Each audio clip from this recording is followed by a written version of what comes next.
पूजा मैं या यहाँ तो पूजा कराया है। हाँ यार देनी पड़ेगी सब। हाँ दे दे करने लग रहे हैं। हाँ जाई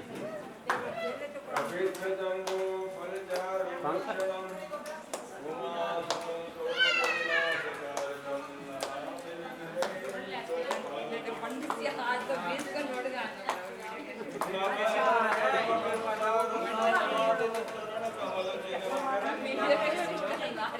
कोई गरीब है ब्रांड लेगा मैं पंडित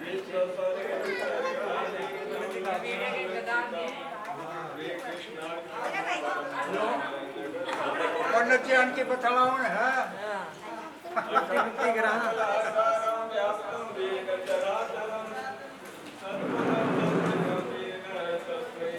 भाई जी राम राम।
रोटी लानी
रस्सी ले आओ पुजारी जी, कोई बांधने के लिए ले आओ, ये नहीं होगा सेट, नहीं होगा, बांधने के लिए ले आओ, ये नहीं होगा, नहीं आएगा बांधने के लिए।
हम भागवत पुराण के माध्यम से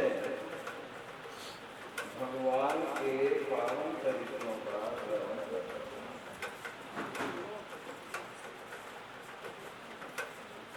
ये भगवान के पावन चरित्र है, ये सुनने से भगवान में प्रेम होता है, ये ही इनका महत्व है। तो इसलिए जिस किसी भी प्रकार से परमात्मा में प्रेम हो जाए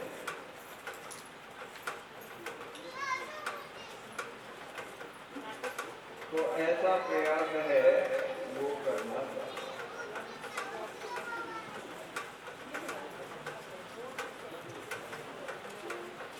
तो भगवान ने कल काली का उद्धार हुआ, काली नाग पर पिता हुई, ये काम किया। फिर एक प्रलंबासुर नाम का राक्षस था। वो प्रलंबासुर गोप बनकर ही आया और गोप बनकर आया तो वहां पर भगवान जब वृंदावन में जाते थे तो गोप बालकों के साथ बड़ी क्रीड़ा होती थी, खेल खेलते थे। तो प्रलंबासुर है वो गोप बन गया तो दो पार्टियां बनी, दो दल बने और उनमें ये निश्चय हुआ कि खेल में जो हार जाएगा वो दूसरे दल के जो खेलने वाले हैं उनको अपनी पीठ पर चढ़ा करे और जो भांडेर वन है वहां पर जो वटवृक्ष है उस वटवृक्ष के पास छोड़े।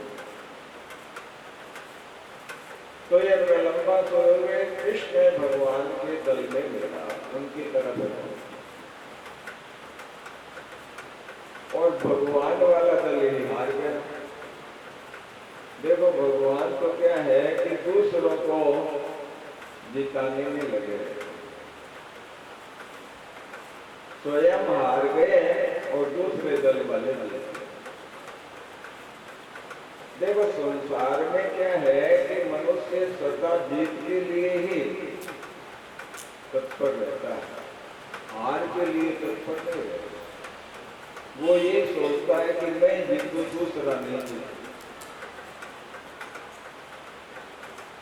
तो जो हार का स्वाद सकता है ना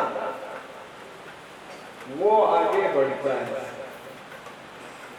तो भगवान क्या बताते हैं कि देखो हार जिसने सहने की उसको क्या पता हार क्या होती है। दरअसल क्या है, हार और जीत ये दोनों ही द्वंद्व है, लाभ और हानि ये द्वंद्व है, सुख दुख है, ये सब क्या है कि द्वंद्व है। मान हो अपमान हो ये द्वंद्व है। आप तो वो सत्ता हो, किसी ने आपका सम्मान कर दिया तो क्या मिल गया और किसी ने अपमान कर दिया तो आपका बिगड़ क्या गया। आप तो वो सत्ता हो जिसमें कोई अंतर इन चीजों से पड़ता नहीं, पर क्योंकि यही तक लगे रहते हो इसलिए उस सत्ता का पता नहीं चलता। तो भगवान हारे तो भगवान वाले जो दल है ना उन्होंने चढ़ाई दी, दूसरे दल वाले पीठ पर चढ़े।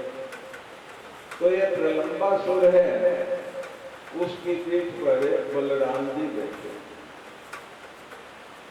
अब ये बलराम जी को ले गए और ले जाकर उसने सोचा कि मैं इनको ले जाऊं तो आकाश में उड़ गया।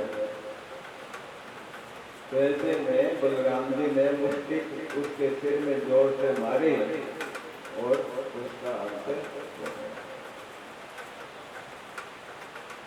इस तरह से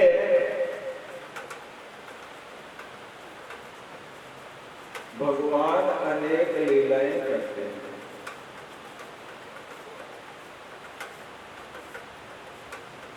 इसी प्रकार क्या है कि फिर वहां पर वर्षा ऋतु आ गई। वर्षा ऋतु में वृंदावन की अपूर्व शोभा। गाय है वो थोड़ा सा चल ले, क्यों घास धूप है तो थोड़ी देर में तृप्ति हो जाती है और फिर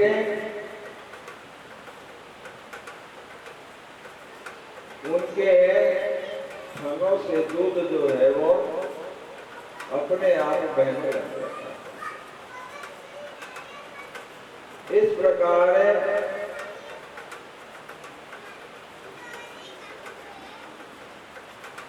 जो वर्षा ऋतु है उसके बाद शरद ऋतु आई। तो शरद ऋतु आई तो शरद ऋतु में भगवान गोपियां हैं वो भगवान के स्मरण चिंतन में ही लगे रहते हैं, उनकी लीलाओं का ही चिंतन करते रहते हैं। ऐसे में भगवान ने शरद ऋतु में अपनी बांसुरी बजाई। देखो बांसुरी जो है वो वेणु है वस्त्र यानी जिसके सामने विषयानंद और ब्रह्मानंद भी फीका हो जाता है, वो वेणुनाद है। तो भगवान जब वेणु बजाते हैं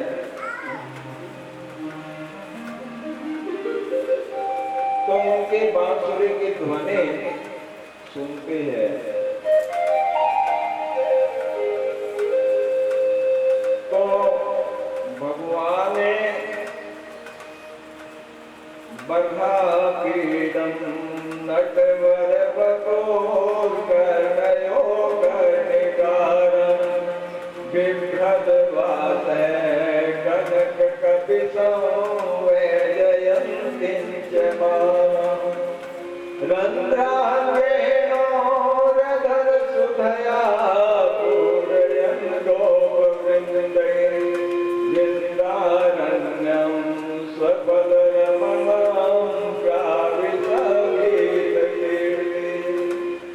भगवान की अपूर्व शोभा है। भगवान गोपियां कहते हैं कि वृंदावन धाम पे जा रहे हैं और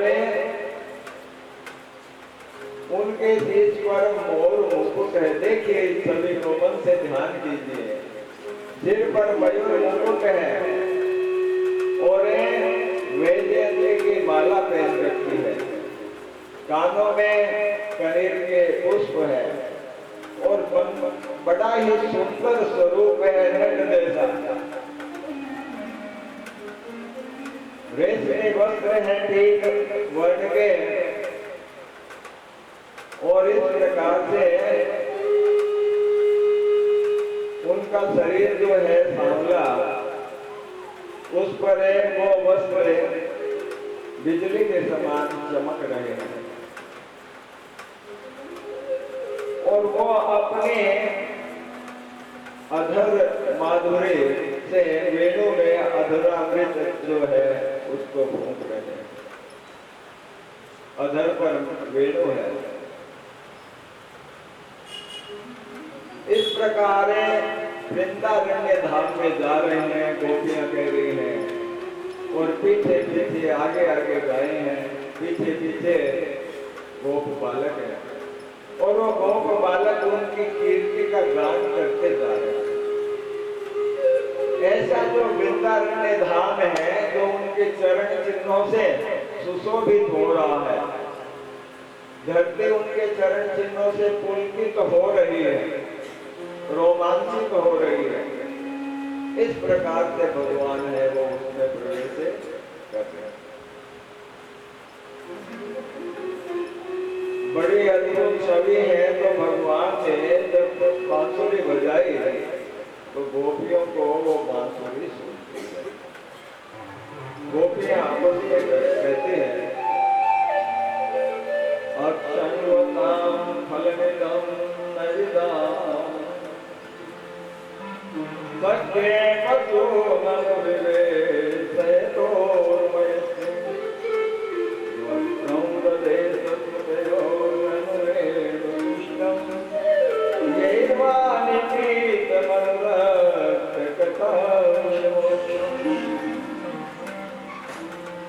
गोपी कहती है कि अक्षण्वतां फलमिदं न परममिदं। हे सखी, आंख होने का इससे भी कोई बड़ा लाभ होता है ये मैं नहीं जानता। क्या कि भगवान श्री कृष्ण जो है अपने बाल सखाओं के साथ वृंदारण्य में धाम में प्रवेश कर रहे हैं, तो उनकी इस छवि को निहारा जाए, देखा जाए, तो निर्निमेष से देखे तो पलक जो है वो झपकना भी यानी अच्छा नहीं लगता। तो इस तरह से आंखों का ये फल है कि सखी ये जो हिरणियां हैं, ये हिरणियां ही हमसे तो अच्छी है, क्योंकि इनके पति इनके साथ हैं और उनको साथ लेकर ये अपने नेत्रों से भगवान का दर्शन कर रही है। मानो वो अपने पति को कहती है कि देखो इससे हमें कोई भय नहीं है, आप डरो मत, और अपने नेत्र हैं वो उनके ऊपर न्यौछावर कर देते हैं। इसी तरह से गोपी कहती है कि देखो यहाँ पर जो गायें हैं, वो गायें जब बांसुरी बजती है तो अपने दोनों कान रूपी दोनों से उस मधुर ध्वनि सुनती है, मानो कान रूपी दोनों में भर भर के वो उसे पी रही है। और जब घास करती है गायें तो बांसुरी बजने लग जाती है, तो वेणुनाद सुनकर उनके घास में तो उगलते बनता है और नए निगलते बनता है। इसी तरह से बच्चे हैं वो दूध पान कर रहे हैं, तो जो दूध उन्होंने पी लिया मुख में है, बांसुरी बजने लगे तो उनके मुख से वो दूध है वो गिरने लग जाता है।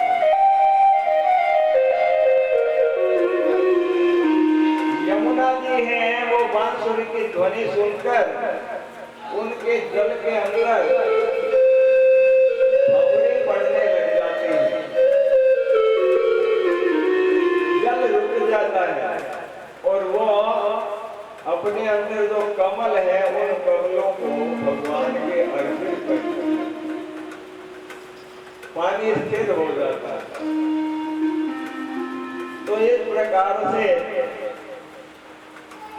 सभी जो है गोपी कहते हैं कि देखो ये जो पक्षी है यहाँ के, ये पक्षी भी पक्षी नहीं है, ये वीतराग परमहंस मुनि है। जब बांसुरी बजती है